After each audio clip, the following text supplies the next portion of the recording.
Non, il est fait pour brûler. Il est fait pour brûler. Vous ne pouvez pas lui enseigner comment brûler. Il est fait pour brûler. Mettez-le seulement au feu et il vous montrera qu'il est fait pour brûler. Donnez-lui seulement la parole et il sera chaud pour Dieu.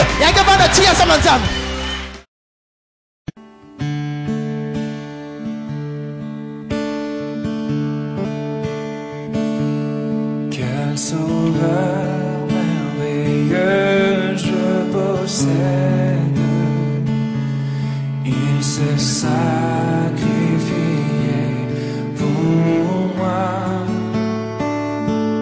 et sa vie innocente il cède pour mourir sur l'infâme. Il renonce à la gloire céleste pour le plan rédempteur de Dieu. L'apparence est la plus modeste. Oh, quel prix pour me rendre attaché à la croix pour moi, attaché à la croix pour moi. Il a pris mon péché, il m'a délivré, attaché à la croix.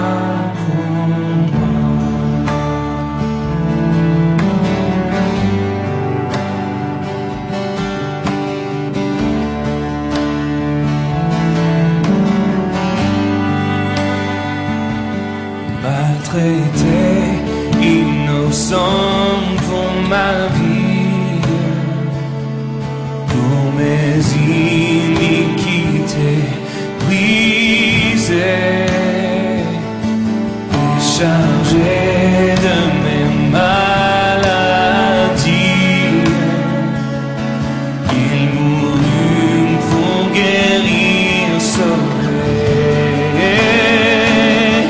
Attaché à la croix pour moi,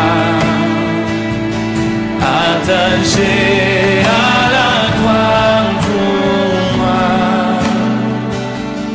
Il a pris mon péché, il m'a délivré, attaché à la croix pour moi.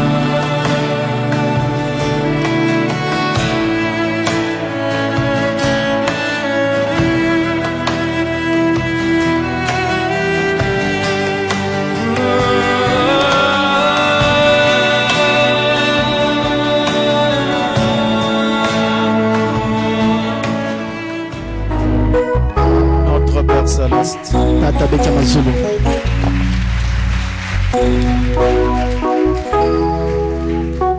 regardons à toi sous le sang versé de l'agneau.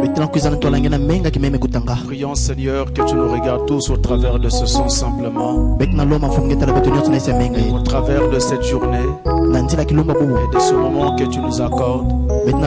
Nous puissions être véritablement rapprochés de toi par la parole. Parle à chacun de nos cœurs, traite avec chacun de nous et accorde Seigneur que ce pourquoi tu as rassemblé ton peuple soit vraiment accompli.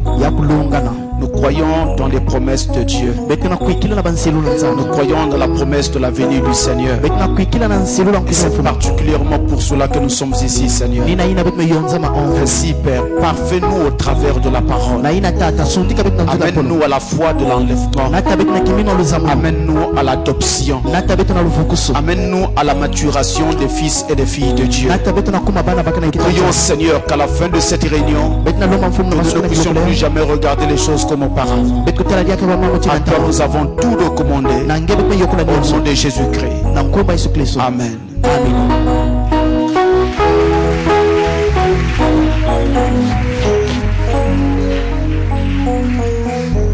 Je vous salue tous au nom du Seigneur Jésus-Christ.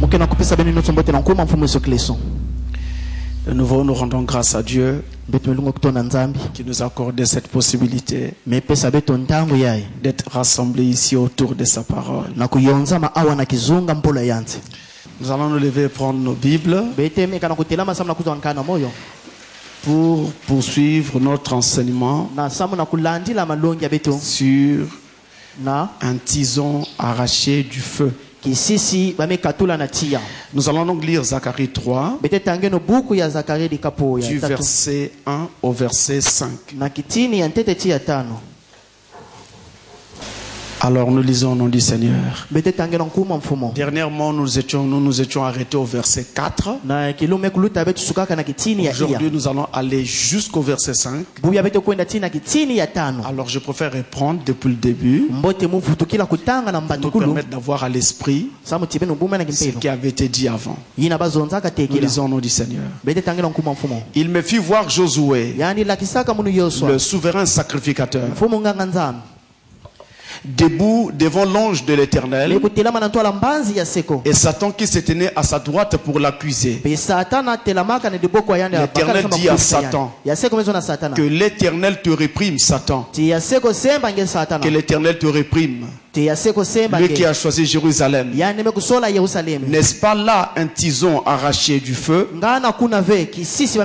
Or Josué était couvert de vêtements sales et il se tenait debout devant l'ange. L'ange prenant la parole dit à ceux qui étaient devant lui: ôtez-lui les vêtements sales. Puis il dit à Josué: vois, je t'enlève ton iniquité et je te revêts d'habits de fête. Je dis qu'on mette sur sa tête un turban pur. Et ils mirent un turban pur sur sa tête. Et ils mirent des vêtements. L'ange de l'Éternel était là. Amen. Dieu bénisse sa parole. Merci pour vous asseoir.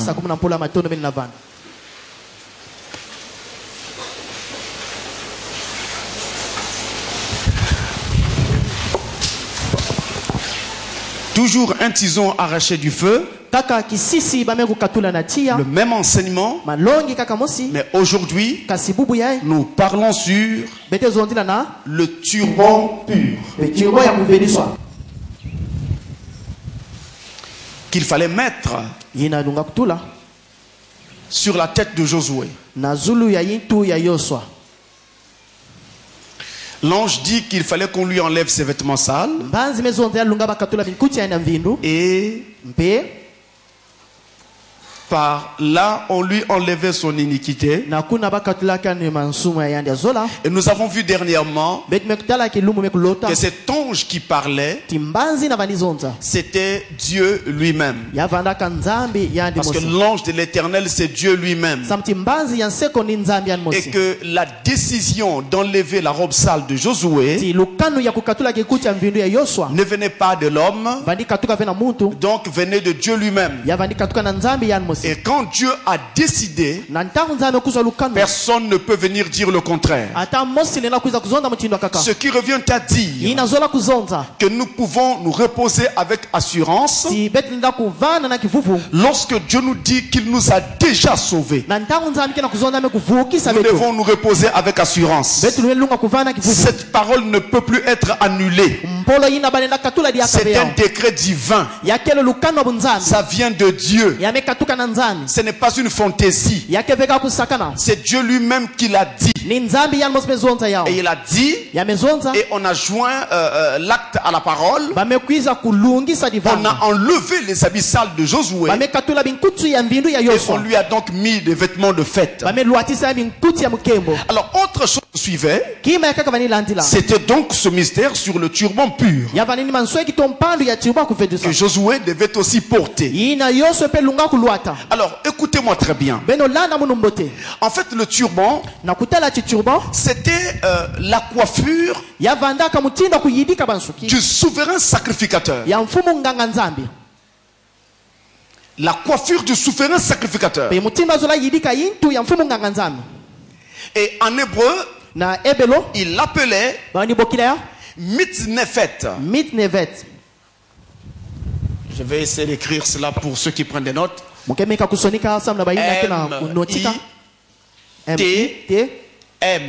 M-I-T-Z-N-E-F-E-T.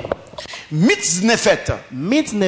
Et cette mitznefet, c'est donc un turban. Un turban qu'on mettait sur la tête du souverain sacrificateur.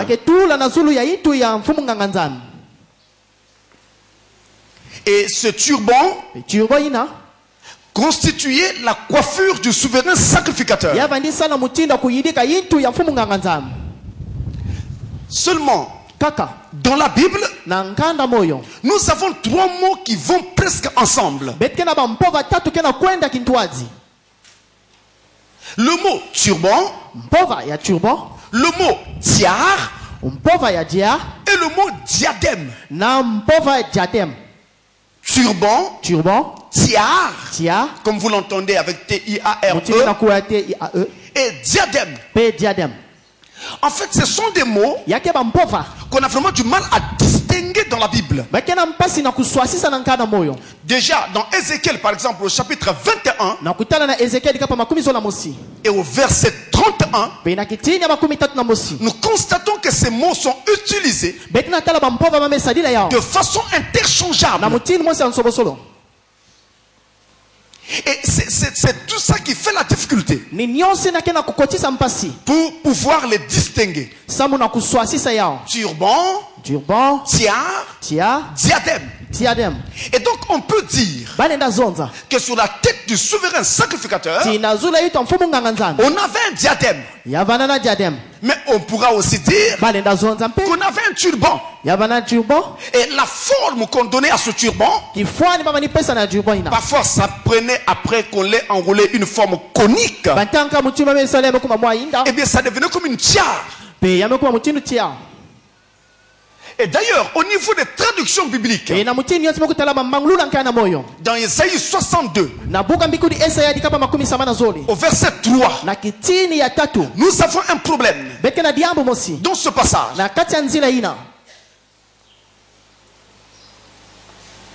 C'est que dans ce passage, le mot turban apparaît, mais il n'est pas traduit par turban dans toutes les traductions bibliques que nous avons. Nous avons le mot turban dans la Bible Louis II que vous avez. Isaïe 62 parle de turban dans Louis II. Nous avons le mot turban dans ce passage dans la version crampon. Mais nous n'avons pas le mot turban dans la version Darby pour le même passage. Pour ce même passage, la version Darby et la version synodale, par exemple, traduisent diadème. Ainsi, tantôt on parle de turban, tantôt on parle de diadème. C'était une coiffure pour le souverain sacrificateur. Et cette coiffure était généralement faite d'une bande de tissu qu'on enroulait autour de la tête. Alors, je ne sais pas si mes frères peuvent afficher une photo pour que, si vous pouvez, comme ça, les gens vont avoir des pensées fixées sur ce que nous sommes en train d'essayer de dire. Alors là, par exemple, vous avez 3 photos où nous avons ces turbans représentés. Ici, vous avez par exemple un turban représenté à l'image de ce que nous voyons au Maghreb et même parfois chez les Palestiniens. Donc c'est une bande de tissu comme ça qu'on enroule autour de la tête. Et vous voyez la hauteur que ça prend. Hein, le volume. Eh bien, c'est dû à la longueur du turban. Plus le turban est long, eh bien, on aura quelque chose d'assez volumineux sur la tête. Et alors, on peut passer et vous verrez donc, vous allez voir là, l'image n'est peut-être pas très claire, ce que utilisaient les sacrificateurs. Donc, voilà, par exemple, ce que les prêtres utilisaient en Israël. Alors, vous pouvez voir donc les turbans qu'il y a sur leur tête. Comment ils sont représentés et comment ça descendait. À la différence du souverain sacrificateur dont la photo va venir juste après là. Vous allez voir que son turban à lui, il était plus volumineux sur sa tête. Et il était mieux présenté, on va dire comme ça, de façon esthétique. Donc, sur l'autre photo, voilà. Là, vous avez le souverain sacrificateur dans toute sa tenue. Comment est-ce qu'il était vêtu? Voyez-vous, par exemple, la première photo là-bas où vous avez l'homme en blanc. Eh bien, c'est la première robe qu'il mettait avant de mettre ce qu'il y a ici au-dessus. Ce que vous avez en bleu et en or et tout ça. Il y a d'abord la tenue en blanc là-bas et ensuite on a ajouté. Et regardez son turban, comment il se présente. Il a carrément la forme vraiment d'une tiare. C'était, on va même dire presque comme si c'était un chapeau qu'il mettait. Ou une tiare. Et c'est un turban. C'est un tissu seulement qu'on a enroulé de façon que ça donne cette forme-là. C'est ça le turban du souverain sacrificateur. Et donc, dans ce passage, on nous dit que il fallait mettre un turban pur à Josué. C'était simplement une bande de tissu qu'on enroulait donc autour de la tête. Et le mot que j'ai utilisé en hébreu pour parler de ce turban, mitnefet, eh bien ce mot signifie justement enrouler tout autour. C'est ce que ce mot veut dire. Enrouler tout autour. Et c'est donc de cette façon qu'on a baptisé ce turban que portaient les souverains sacrificateurs. À cause du geste que l'on faisait, pendant qu'on mettait cela sur la tête, on l'enroulait tout autour.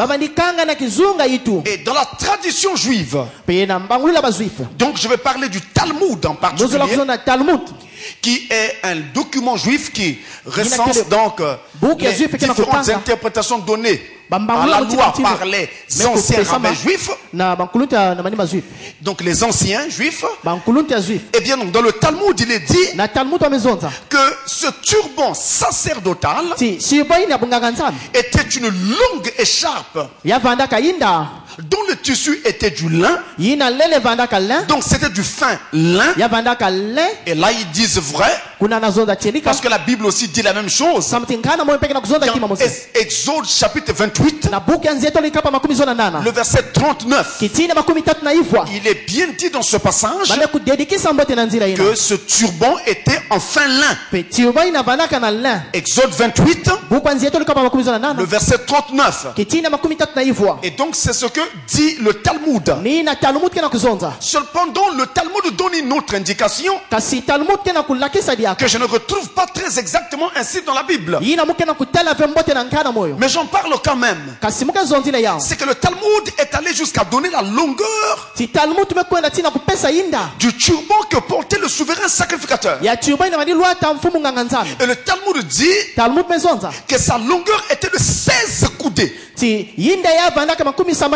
Or, une coudée, c'était la longueur qu'on le mesurait en partant du coude jusqu'au bout du doigt du milieu. Donc quand vous faites ça, vous avez une coudée. Et ça fait toujours environ 50 cm. Et quand vous prenez 16 coudées pour la longueur, vous êtes à une histoire d'environ 800 cm de long. C'est assez énorme. Donc c'est assez suffisant pour qu'on puisse avoir sur la tête quelque chose d'assez volumineux. Mais le tissu n'était pas très épais. Le tissu était très fin. C'était du lin. Du fin lin. Donc il était vraiment très léger. Ce qui fait que la longueur, en fait, on pourrait même dire qu'il n'est pas exagéré. Parce que le tissu étant léger, même si vous l'enroulez autant que vous pouvez, vous n'aurez pas quelque chose de très lourd sur la tête. Voyez-vous, c'est un peu comme je prendrai l'exemple des bandes que l'on vous met. Quand vous avez un pansement, ça peut parfois être très long et vous ne sentez presque rien parce que c'est assez léger. Et c'est comme ça donc que ce turban était fait. Donc le Talmud dit qu'il faisait environ 16 coudées de long. En prenant une coudée pour 50 cm environ, alors vous êtes environ 800 cm de long. Maintenant, en dehors de ces détails que je viens de vous donner, nous avons d'autres détails que nous pouvons quand même souligner à propos de ce turban. Il est par exemple dit dans Ézéchiel 24, le verset 17, qu'il fallait que chacun attache ou enroule son turban. Et Dieu disait que chacun devait attacher ou enrouler son turban parce qu'il n'y aurait plus de pleurs, il n'y aurait plus de lamentation, il n'y aurait plus de deuil. Donc en enroulant son turban, on indiquait que on croyait à cela qu'il n'y aurait plus de pleurs, plus de lamentation, plus de deuil en enroulant son turban. Et nous avons aussi un autre détail assez bizarre quand même, mais j'en parle aussi quand même. C'est à propos de ce détail que nous avons dans Ézéchiel chapitre 23 au verset 15, où l'on parle d'avoir un turban, un seul turban de plusieurs couleurs qui flotterait sur la tête. Un seul turban, mais de plusieurs couleurs. Alors quand vous allez lire ce passage à la maison, vous allez être assez surpris parce que ce passage a plutôt une connotation négative.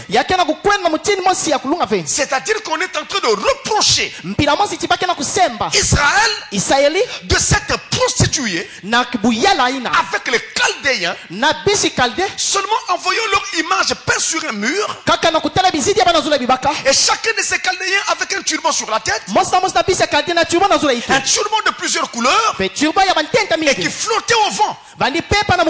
Donc on reprochait Israël. Mais moi ce n'est pas cela qui m'intéresse. Ce qui m'intéresse, c'est que là il s'agit d'un peuple de nations, et que chez eux, donc les Chaldéens entendaient les Babyloniens, et bien leur turban avait plusieurs couleurs. Mais ce n'était pas le cas. On a vu par exemple le turban des prêtres, le turban des sacrificateurs. Il était blanc en général. Il n'y avait que chez le souverain sacrificateur où il y avait un fil bleu qui passait tout autour. Mais en fait ce fil servait à retenir une lame qu'on appelait en hébreu Nézer. Nézer, comme vous l'entendez, N-E-Z-E-R. Cette lame-là, sur laquelle donc était marquée l'inscription sainteté à l'éternel. Si vous voulez consacrer à l'éternel, on avait ça. Donc pour retenir cette lame sur le front du souverain sacrificateur, et donc sur son turban, on mettait des fils qui retenaient cette lame. Mais sinon le turban était en général blanc. Mais c'est ce peuple des nations, le turban, lui, il était multicolore. Il était multicolore. Un turban a plusieurs couleurs. Sur la tête de ceux des nations. Voyez-vous? Voilà un peu de façon ramassée, c'est quelques détails comme ça que nous pouvons donner à propos de ce turban. Il fallait que je parle d'abord de toutes ces choses afin que vous compreniez parfaitement le symbolisme. Ce que Dieu était en train d'essayer de faire en demandant à ce que Josué porte ce turban. Eh bien, ce turban, je le répète, était donc la coiffure du souverain sacrificateur. Il faisait partie de sa tenue. La tenue du souverain sacrificateur. Que les Hébreux appellent Kohen Gadol, le souverain sacrificateur. Et ce turban, il y avait donc cette inscription où il était dit sainteté à l'éternel, consacré à l'éternel.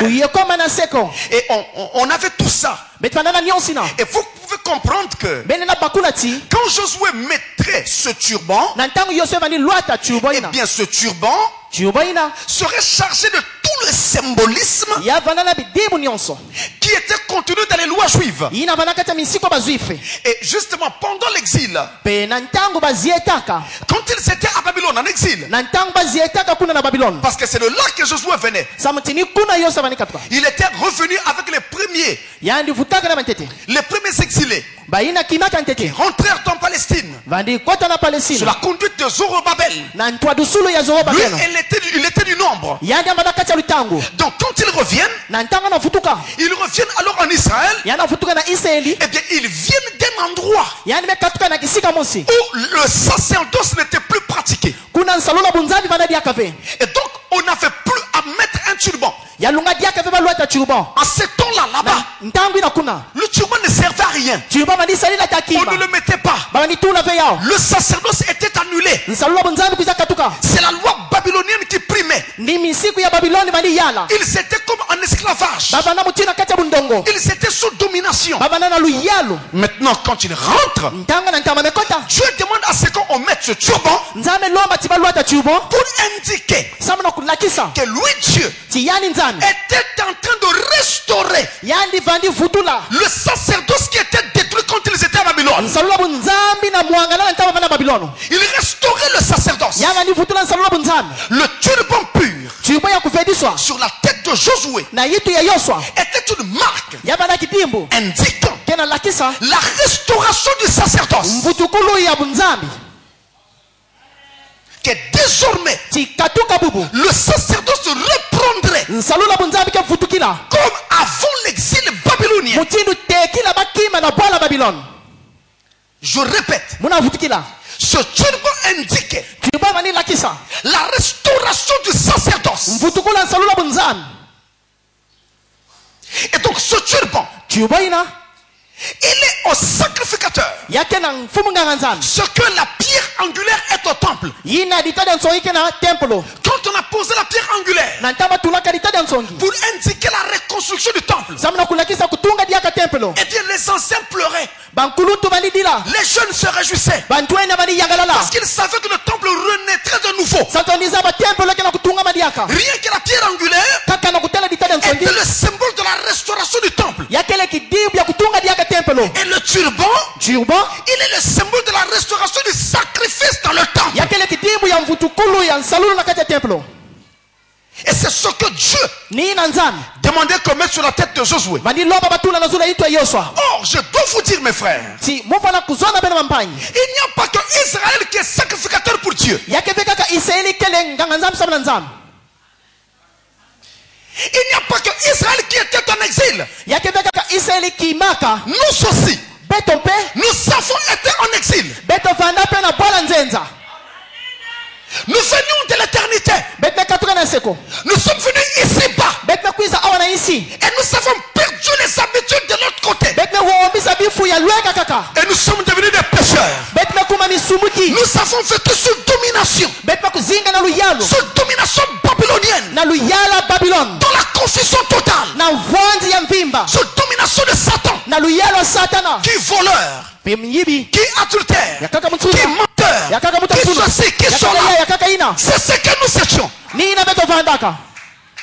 Nous étions loin de Dieu, ennemis de Dieu, par notre façon de vivre, de marcher. Beaucoup d'entre nous ont consulté des féticheurs, sont allés dans les maisons des féticheurs, ont touché à la magie, autrefois, jusqu'à ce que Dieu vienne vers nous pour nous ramener à lui, pour nous sortir du monde spirituellement parlant, et nous faire entrer en Christ, pour nous ramener dans notre pays.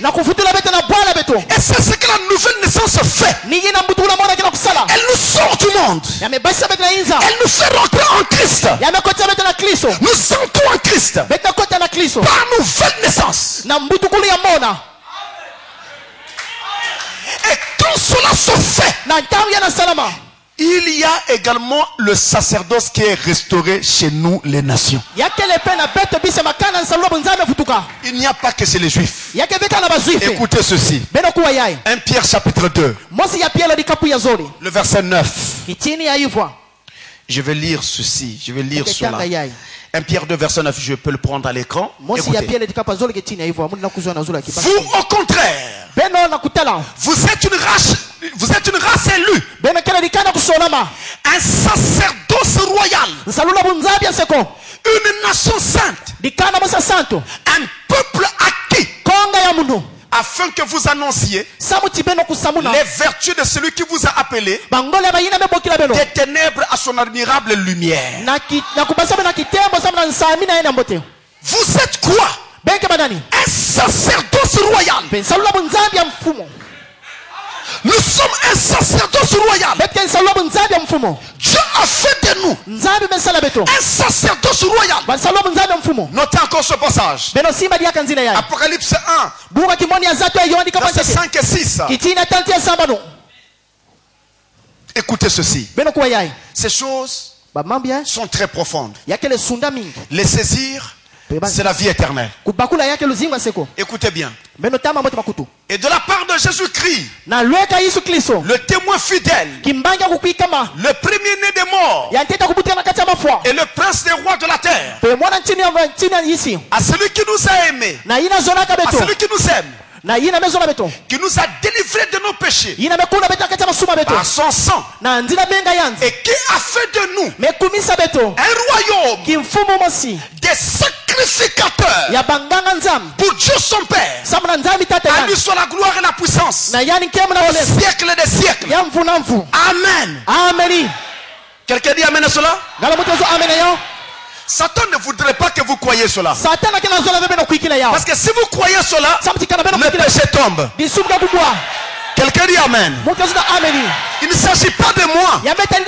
Il s'agit de ce qui est écrit. Et moi je crois la parole de Dieu comme vrai, comme si Dieu était lui-même ici en train de prononcer ces mots.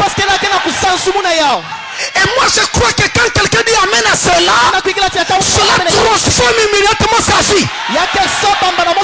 Si cela ne se fait pas, c'est que Dieu n'est plus Dieu.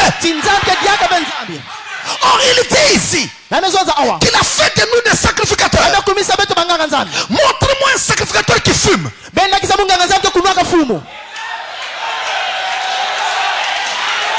Montre-moi un sacrificateur qui boit. Montre-moi un sacrificateur qui vole. Vous comprenez que s'il a fait de nous des sacrificateurs, cela indique forcément qu'il nous a d'abord fait naître de nouveau. Il a changé nos vies. Il a changé notre conduite pour que nous soyons saints, que nous soyons un peuple acquis et que nous soyons pour lui des sacrificateurs.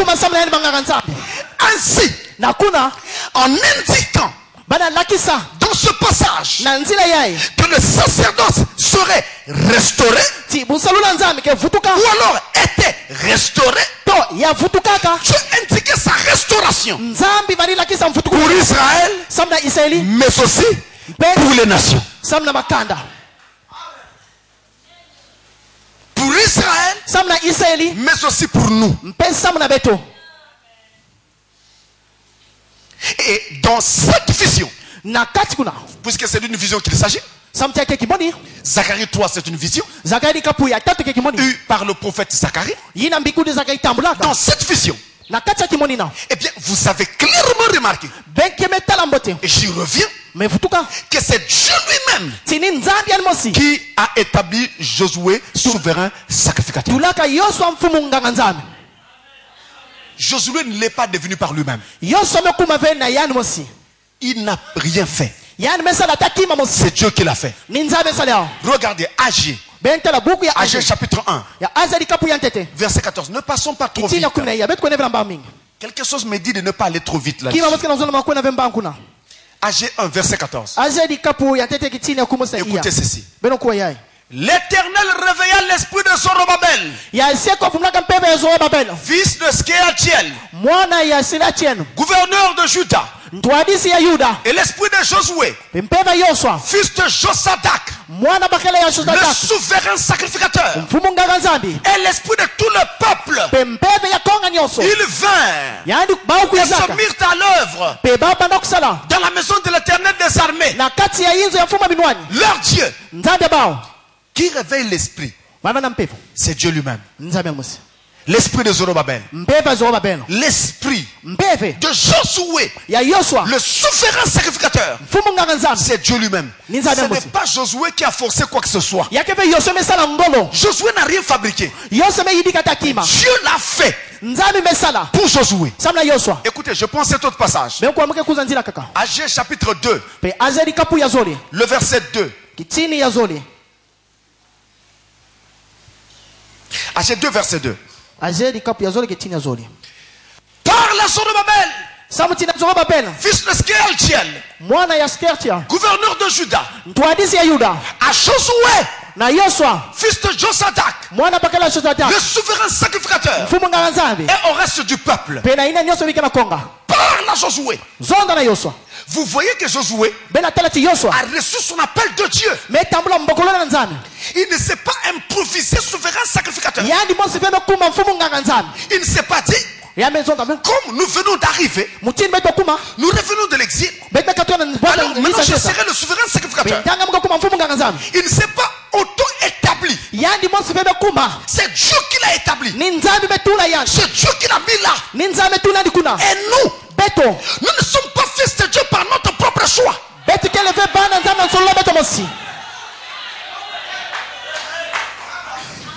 Mais c'est Dieu qui l'a établi. C'est Dieu qui l'a fait. Dans le monde d'aujourd'hui et dans nos familles, il y a des gens qui sont meilleurs que nous, qui ont eu une bonne vie. Nous étions très mauvais, mais Dieu les a laissés eux et nous a choisis nous pour être ici et dire amen à la parole. Ça demande une prédestination.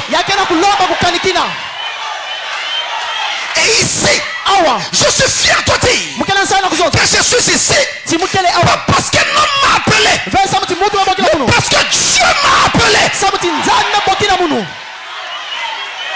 Et même si Satan me dit, tout le monde ici rentrera sauf toi, je dirai à Satan, ce n'est pas toi qui établis les gens. Ça vient de l'Éternel des armées. Je veux te dire que même si le pasteur lui-même m'est découragé, je continuerai encore à avancer avec ce message. Parce que ce n'est pas le pasteur qui établit les gens, ce n'est pas le diable qui établit les gens, mais c'est Dieu lui-même qui établit les gens.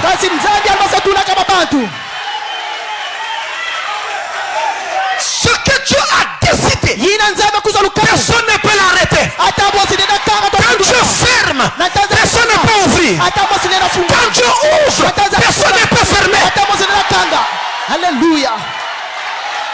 Si tu crois que tu es prédestiné, dis Amen. Dis Amen. C'est ça que Satan. C'est ça que Satan ne veut pas que tu crois. Parce que quand vous croyez que vous êtes prédestiné, votre vie doit changer. Vous allez commencer à vous souvenir de d'où vous venez. Et alors votre vie va être attirée par l'autre côté. Et de toute façon, à cette heure-ci, même si Satan voulait le contraire, ce n'est plus possible. Quelqu'un dit Amen? Parce que les sept tonnerres sont déjà révélés. Mais aussi parce que il y a bel et bien eu un retour d'exil. Il y a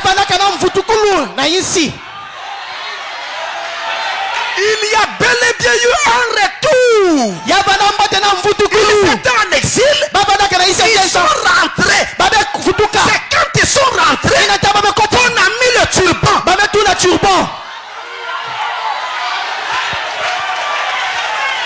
Et toi tu étais dans le monde. Maintenant tu n'es plus du monde.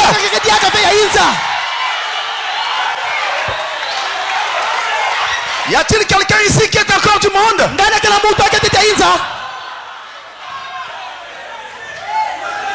Si vous dites que vous n'êtes plus du monde, vous êtes en train de rejeter Satan. Mais si vous rejetez Satan, il faut accepter Jésus-Christ. On ne peut pas être au milieu. Ou vous êtes du côté de Satan, ou vous êtes du côté de Jésus. Mais c'est tout de la fin. Il y a quelqu'un qui a péché, se ranger du côté de Jésus.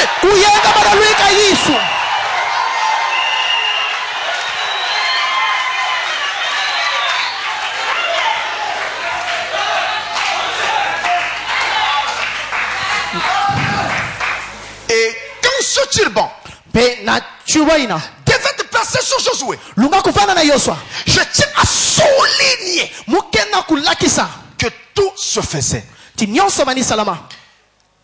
sur ordre de l'ange de l'Éternel et en sa présence.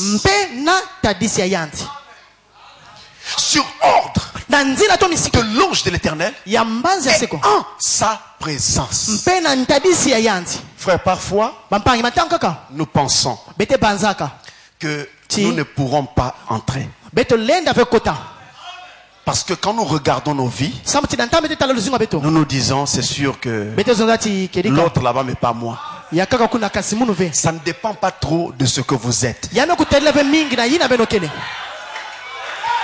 Josué avait un habit sale. Et son vêtement était bien sale. Et c'était là devant les gens. Maintenant j'aurais pu prendre quelqu'un qui avait un vêtement propre. Surtout qu'il fallait faire de lui un souverain sacrificateur. Il aurait pu prendre quelqu'un de bien élevé. Mais il a pris quelqu'un dont l'habit était sale. Et c'était visible devant les gens. Il dit moi c'est celui-là.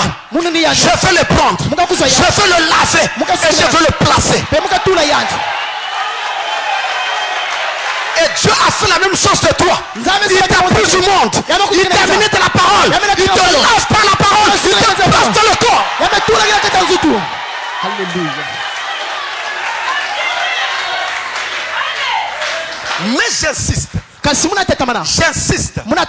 se faisait devant l'ange, en sa présence et sur son ordre. J'insiste. Je dis bien j'insiste. Il n'y a rien qui s'est fait sans lui. Il était là quand tout se faisait. J'insiste. C'est pourquoi je peux me reposer en toute sécurité. Je sais que quand tu l'appelleras, je répondrai Seigneur, me voici. Je n'ai rien fait. Je n'ai pas choisi. Je n'ai pas fait des efforts. C'est lui qui m'a appelé par sa grâce.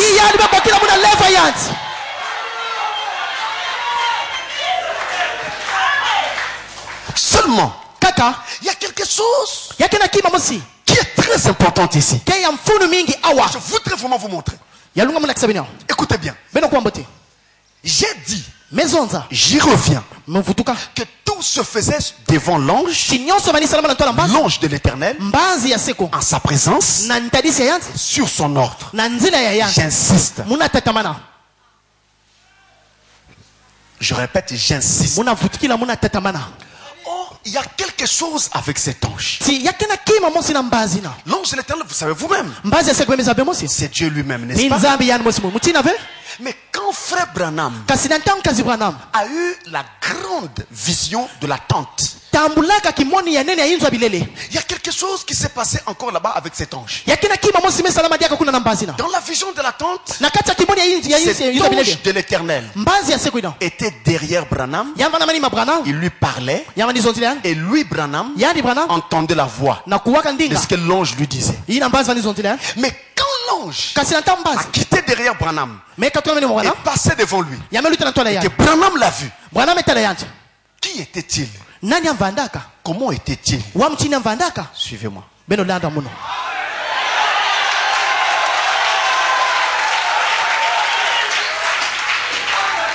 Nous prenons la prédication. Pourquoi les gens sont si ballottés? Pourquoi les gens sont si ballottés? Du 1er janvier 1956. 56. Donc le paragraphe 28 jusqu'à 29. Écoutez. Frère Branham dit ceci. Paragraphe 28 jusqu'à 29. J'ai préféré répondre à partir de 28. Mais vous mettre dans le bain de ce qu'il dit. Et à ce moment-là, l'ange du Seigneur m'amena et me conduisit auprès d'un cours d'eau. Vraiment limpide. C'était une eau du plus beau bleu et de grands poissons nageaient alentour. Il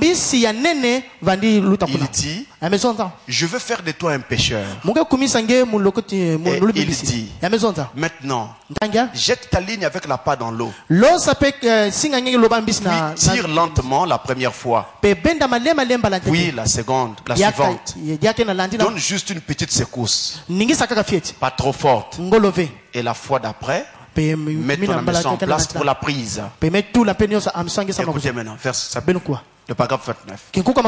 Et je me mis à jeter ma ligne dans l'eau. Je tirais et chacun commença à se réjouir en disant, c'est merveilleux, c'est merveilleux. Je devins tout excité et donnai la fois suivante une bonne secousse. Et je tirais le poisson et le reste hors de l'eau. Et il s'est trouvé que c'était un poisson de rien du tout. Un petit poisson de rien du tout. Il avait juste la dimension de la part. Ma ligne était tout emmêlée et j'étais en train de la ranger. Lorsque l'homme qui parlait derrière moi vint se placer devant moi, vêtu de vêtements palestiniens avec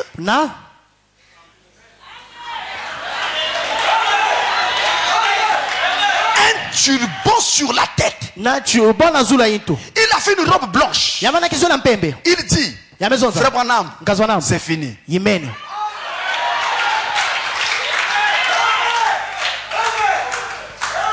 Tant qu'il parlait derrière, Branham ne le voyait pas. Comment était-il vêtu, il ne savait pas. Mais quand il a quitté derrière, il est passé devant. Branham le voit.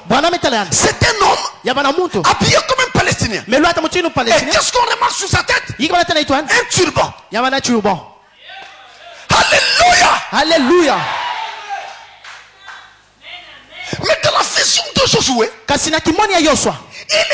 mettez-lui un turban sur la tête. Mais d'où viendrait le turban?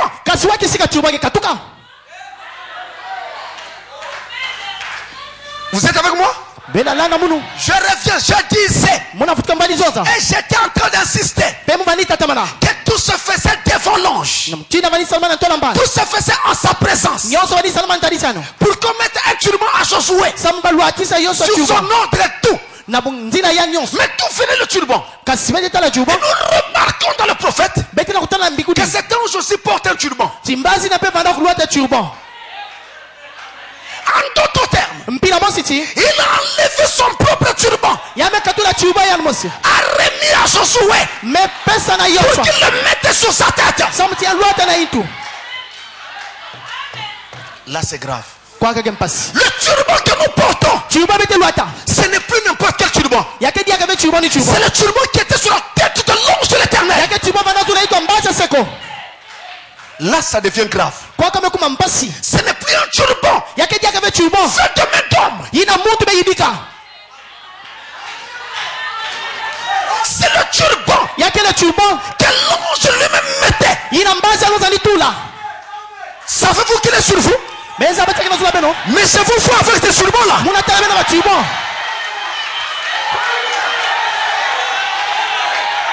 Je vous vois avec ces turbans là. Vous me dites pasteur, on ne voit pas encore.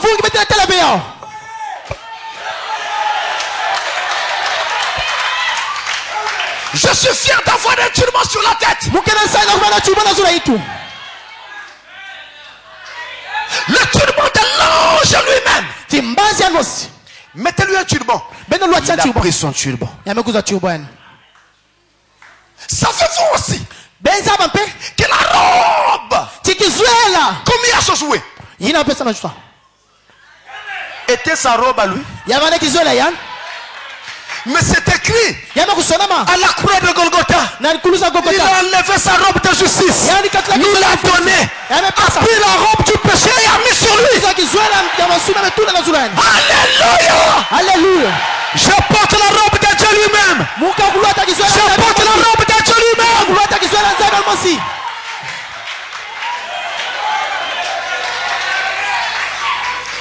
Mais arrêtons-nous un instant sur le turban. Parce que ça c'est vraiment fort mes frères. L'ange a enlevé son turban. Quel amour. Quel amour.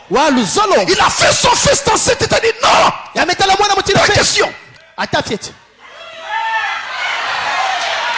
Il a enlevé son turban. Mettez-lui ce turban. Mais c'est quoi ce turban?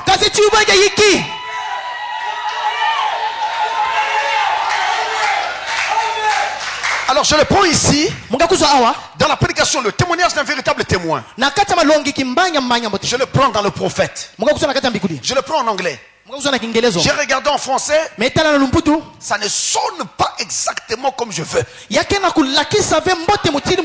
traduction qu'ils en ont faite. Alors j'ai préféré prendre ça en anglais. Je ne connais pas bien l'anglais. Vous allez me pardonner. Même Frère Branham aussi dit qu'il ne savait pas parler anglais. Il parlait anglais, il disait lui-même des hints et des hints. Donc il bricolait comme ça. Pourvu que la parole sorte. Écoutez-moi bien. Écoutez. Testimony of a true witness. Ici, paragraphe 56 en anglais. Maintenant, si vous regardez en français, ça sera donc le paragraphe 138 jusqu'à 140. Moi, je prends. Écoutez, il faisait une lecture biblique après, il dit let's just go back and read it. Revenons juste en arrière et lisons-le. I got Isaiah 28, 11. J'ai Ésaïe 28, verset 11. C'est le passage qu'il lisait. Let's just read it for a moment. Lisons-le un moment. And find out here what he said about the coming of the Holy Spirit. Et découvrons ce qu'il a dit au sujet de la venue du Saint-Esprit. Isaiah, the 28th chapter. Isaïe, le 28e chapitre. Let's begin at the 5th verse. Commençons au 5e verset. In that day shall the Lord of hosts be before a crown of glory. Il dit, dans ce jour, l'Éternel des armées sera une couronne de gloire. He's speaking of this great day that when the witness will come. Il parlait de ce jour où le Saint-Esprit viendrait.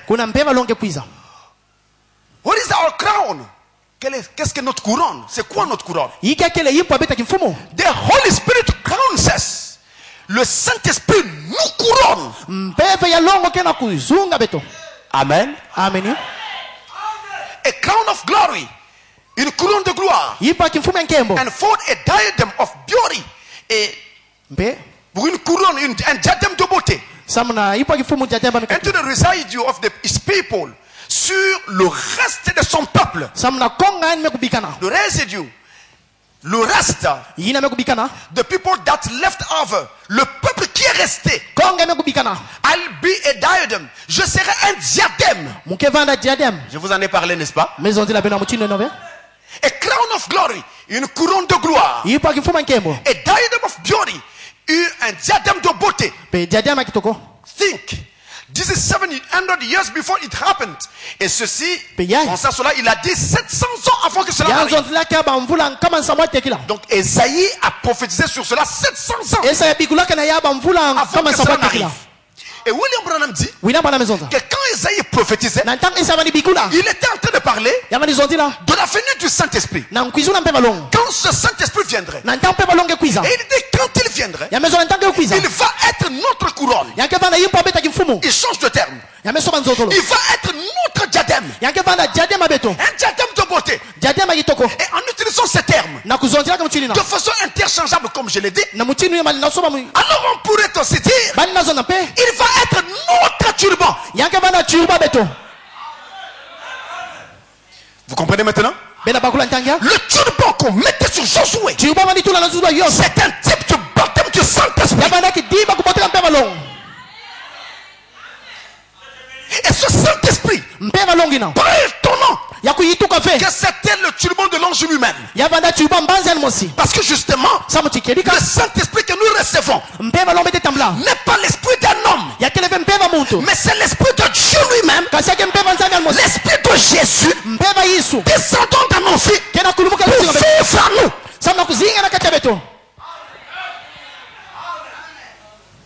Voilà le turban. C'est le Saint-Esprit. Il y a autre chose.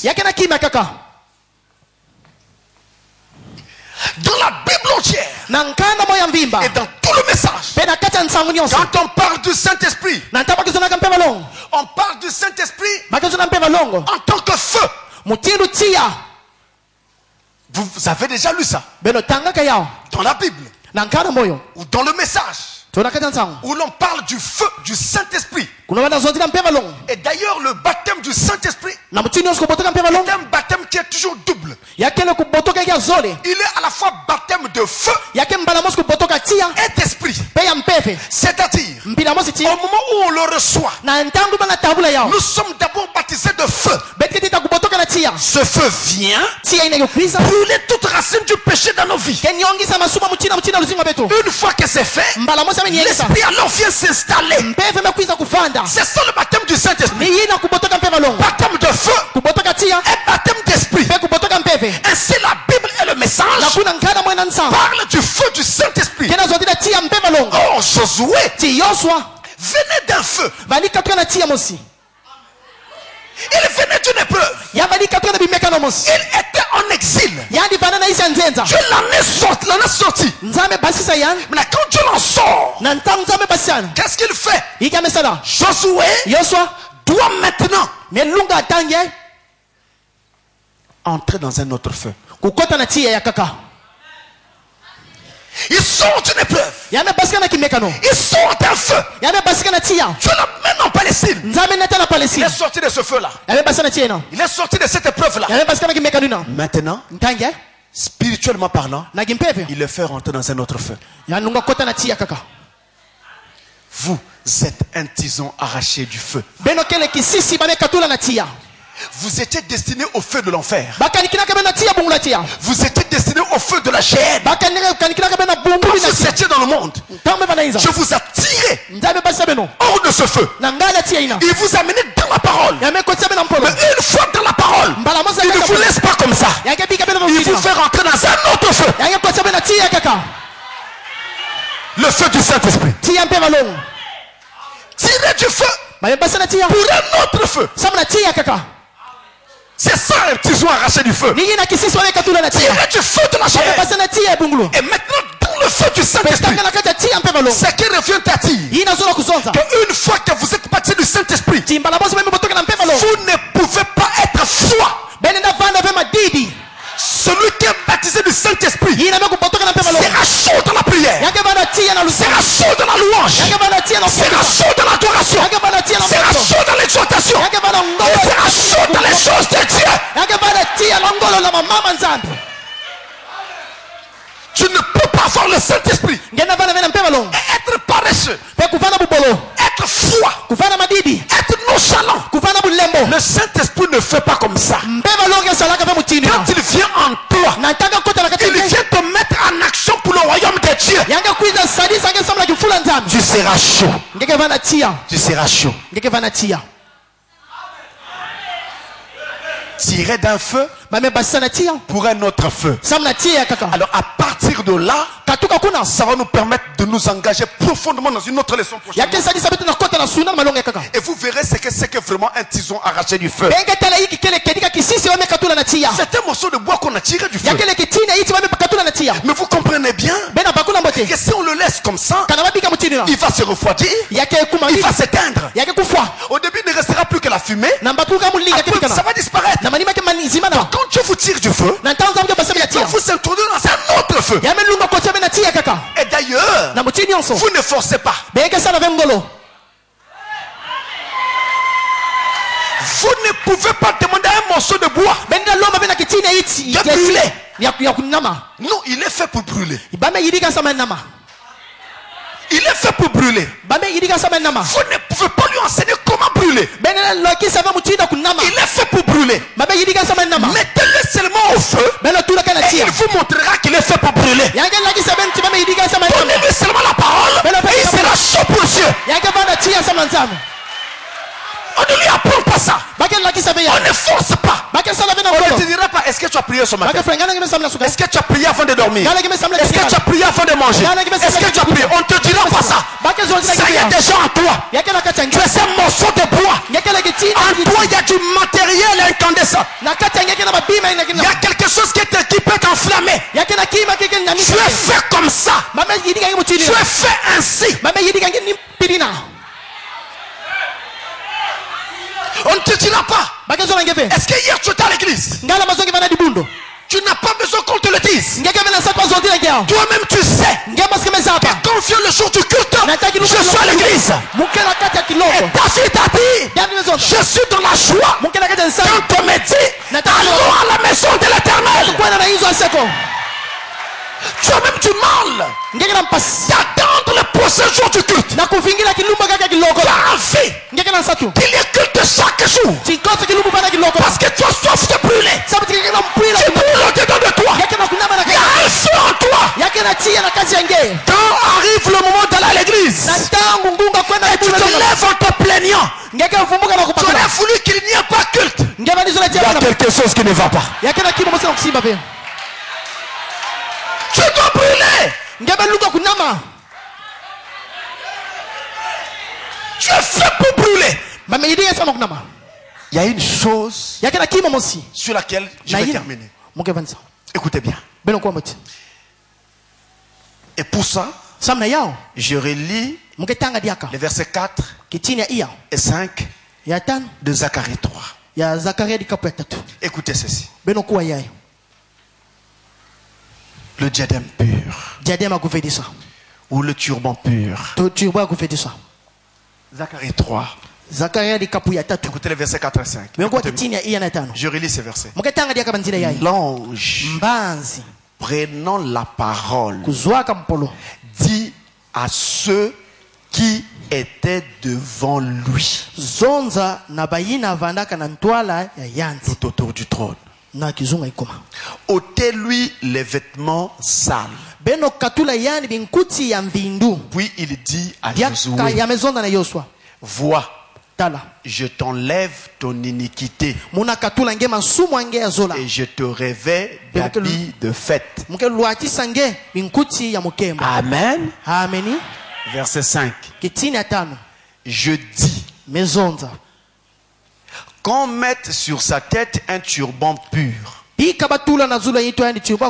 ils mirent un turban pur sur sa tête. Et ils lui mirent des vêtements. L'ange de l'Éternel était là.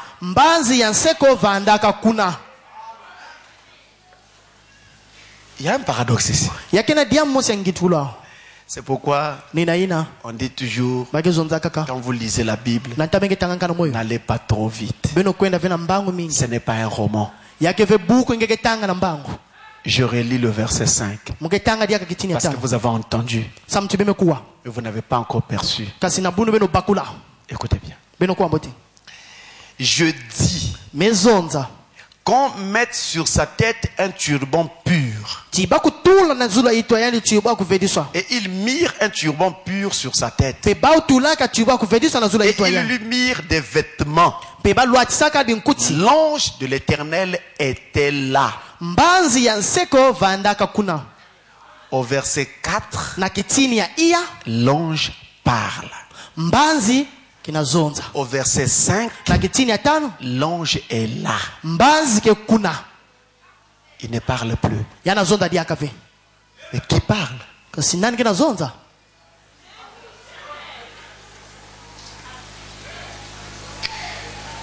Je dis. Mais qui dit? Qui parle cette fois-ci? L'ange a parlé au 4. Mais au 5, il est simplement debout.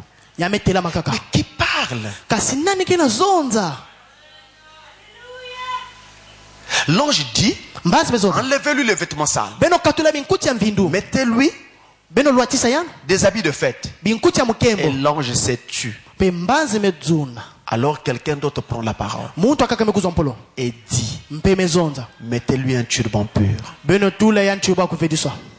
Et on lui mit un turban pur et les vêtements que l'ange avait demandé. Mais l'ange n'avait parlé que des vêtements.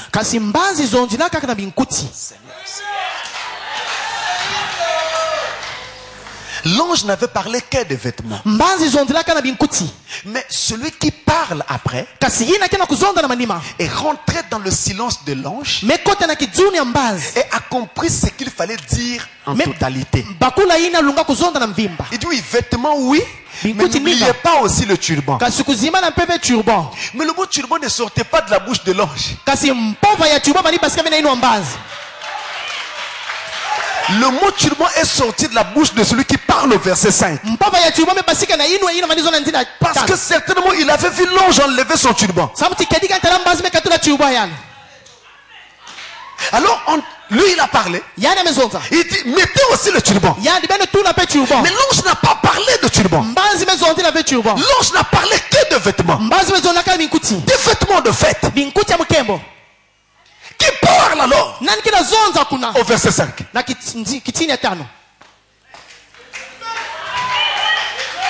Nous sommes au trône de Dieu. L'ange parle à ceux qui sont devant lui. Donc tous les autres anges, il leur dit mettez-lui les vêtements. Nous comprenons. Mais après qu'il ait parlé, quelqu'un d'autre prend la parole et dit, je dis, moi je dis, alléluia, alléluia. Moi je dis, connaissez-vous cet homme? Celui qui peut dire ainsi dit le Seigneur. C'était Zacharie qui parlait. C'est lui qui voyait la vision. C'est lui qui parlait. Un type du prophète au lâche.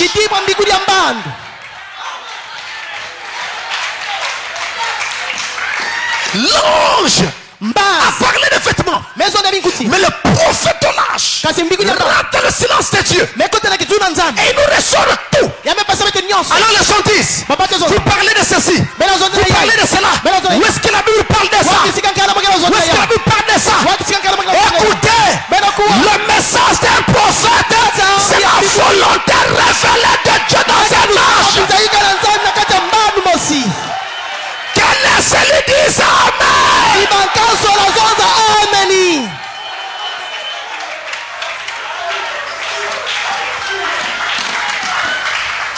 L'ange a parlé des vêtements. Il n'a pas prononcé le mot turban. Mais le prophète de cet année-là a vu l'ange enlever son turban. Il avait compris que pas seulement la robe, mais aussi le turban. C'est pourquoi je fais confiance à Frère Branham. Je crois le message de l'heure. Et si vous croyez le message de l'heure, vous allez rentrer, mes frères. Même si Frère Branham parle, je ne comprends pas. Je ne vois pas ça dans la Bible. Je dis d'abord Amen. Je le crois d'abord.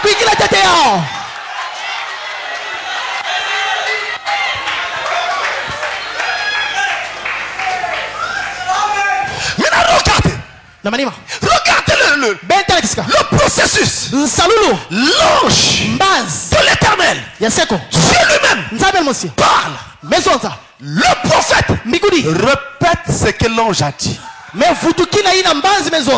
doit faire l'Éphésiens 4? Répétez ce que le prophète a dit. Et vous serez des gens baptisés du Saint-Esprit. Dieu parle, le prophète répète Dieu, et nous, les Éphésiens 4, nous répétons le prophète. C'est ça qui produit les résultats. Voilà le mystère du turban pur. C'est le baptême du Saint-Esprit. Et le prophète dit, le baptême du Saint-Esprit se trouve dans ce message. Si vous croyez ce message, vous recevez le Saint-Esprit. Écoutez-moi bien. Je ne suis pas en train de vous flatter. Ainsi dit le Seigneur. Si vous croyez ce message, vous recevez le Saint-Esprit. Parce que la parole et l'Esprit sont un. Le turban pur, le signe que vous êtes restauré, le signe que le sacerdoce s'est restauré, le type du Saint-Esprit, le turban de l'ange lui-même, c'est celui que vous avez. Le turban de l'ange. Je n'ai pas reçu l'esprit d'un homme. Je n'ai pas reçu l'esprit d'Esaïe. Je n'ai pas reçu l'esprit de Moïse. Je n'ai même pas reçu l'esprit d'Abraham. J'ai reçu l'esprit de l'Éternel lui-même. C'est ça le Saint-Esprit. Le vrai Saint-Esprit. Le turban pur, le symbole de notre restauration. L'ange, le prophète et les autres anges. Les Éphésiens 4. Il y a un paradoxe encore. L'ange dit, mettez-lui des vêtements. C'est pas l'ange lui-même qui vient et qui vous fait porter. Lui il donne l'ordre. Le prophète reçoit l'ordre. Lui aussi, au lieu de vous mettre ça lui-même, il ne fait pas. Lui aussi il parle. Il donne aussi des ordres. Il annonce là-bas. Vous là, mettez-lui ces vêtements-là. Alléluia. Alléluia. Qui doit faire? C'est le pasteur. C'est le ministre. C'est le prédicateur. C'est l'Éphésiens 4. C'est lui qui doit te faire porter la robe et le turban. Et qu'est-ce qu'il fait? Il presse la sanctification. Il presse la repentance. Il presse la révélation de Jésus-Christ. Et les gens qui disent Amen sont faits. Y a-t-il quelqu'un qui a peur? Ceci est la parole de Dieu. Et ceci est l'heure. Alors je vous pose une question. Y a-t-il un ange ici?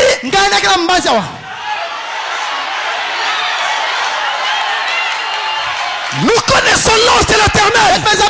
C'est Jésus-Christ lui-même. Nous connaissons Zacharie. C'est le messager du 7e ange. Mais où sont les autres anges? Ceux qui doivent vous faire porter ces robes-là, est-ce qu'il y en a ici? Alors si c'est le cas, Moi je vous dis ceci. Si vous avez besoin du Saint-Esprit, recevez-le au nom de Jésus. Alléluia. Que celui qui le croit dise amen.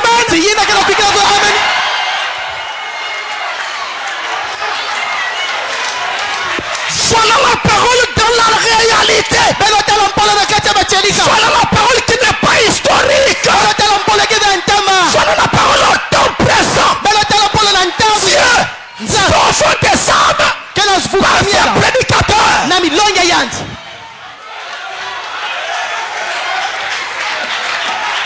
C'est aussi pourquoi le prophète a dit que l'Éphésiens 4 doit répéter le messager. Ne fabriquez pas votre propre message. Répétez seulement le messager.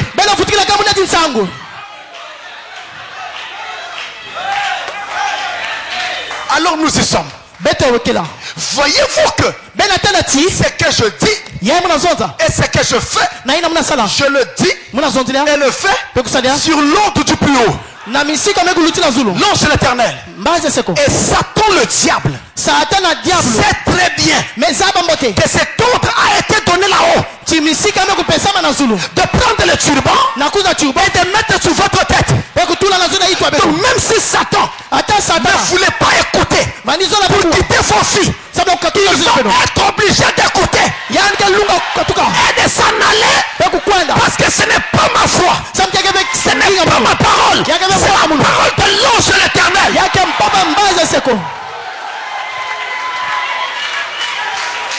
Et vous, là où vous êtes obligé de croire.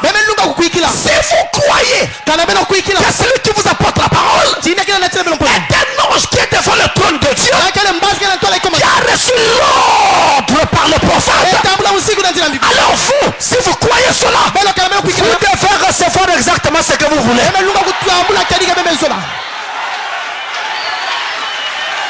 Vous avez parlé des miracles qui doivent arriver de l'épouse. Le moment est arrivé. Parce que pour que ces choses se fassent, les gens doivent avoir l'esprit, le cœur ouvert à la parole.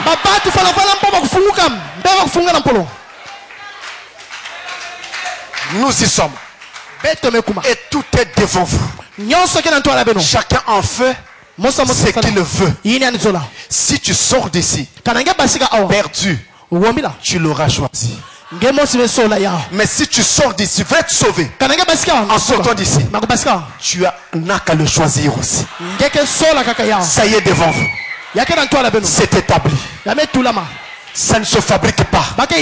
C'est établi. L'ange l'a dit. Le prophète l'a répété. Et le pasteur l'a dit. Alors cela doit arriver. Le ciel sait que je dis vrai. L'enfer sait que je dis vrai. La parole ne peut que s'accomplir. Le turban est là. Le turban est en train de descendre. Le turban flotte dans la salle. Le turban va partout. Le turban va partout. Le Saint-Esprit partout, la salle entière. Alléluia. Alléluia. Le voilà qui flotte partout. C'est le turban du Saint-Esprit. Donc la fait qu'il le reçoive.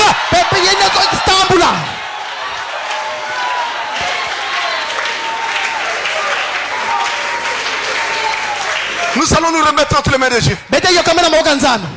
Nous allons nous remettre entre les mains de Dieu. Le turban pur, le Saint-Esprit, le signe de notre restauration, le turban de l'ange lui-même. Alléluia. Le turban de l'ange lui-même. L'ange lui-même. Il nous a tiré du feu. Maintenant il nous ramène encore dans un autre feu. Il nous a tiré du feu du monde. Le feu du Maintenant il nous amène au feu du Saint-Esprit. Oui. Un tison arraché du feu. Nous devons rester brûlants. À la croix. Avec nos mains levées. Et priez pour être purifié.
Regarde chaque main qui a été levée dans cette église. C'est vers toi que nous avons levé nos mains, Seigneur. Nous voulons simplement que ce que la parole a dit ce matin, que cela puisse s'accomplir dans chaque vie ici présente. Et cela serait plus notre joie, Seigneur. Car tu as dit que la parole ne peut pas venir sur terre et repartir à toi sans accomplir le pourquoi cela est envoyé. Et nous avons foi que le même Saint-Esprit qui était sur Jésus, qui était sur Paul, sur Irénée, sur Colombo, sur Branham, aujourd'hui, maintenant, ce Saint-Esprit est sur chaque membre du soleil couchant tabernacle. Que cela soit ainsi, Père. Alors bénis ton serviteur. Bénis ce peuple aussi qui l'existe. Et laisse que cette parole puisse se faire chair dans nos vies. Lorsque tu as visité Marie, tu as dit je te salue Marie. Tu as trouvé grâce devant Dieu. Et tu as encore dit une grâce t'a été faite. Nous avons reçu ce message. C'est une grâce. Mais il y a encore une autre particularité. Parce que tu as répandu le Saint-Esprit dans nos corps, Seigneur. Merci pour cela. Alors repars avec chacun. Et l'ange qui est devant nous ne permettra pas que nous puissions ainsi faire le mal. Et si nous sommes prêts à faire le mal, alors descends. Descends. Montre que tu es en train de nous conduire. Et montre que c'est toi qui nous protèges. Et bénis énormément cette église. Alors que nous nous remettons à toi. Au nom du Seigneur Jésus-Christ, que nous avons prié ainsi. Amen. Amen.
J'ai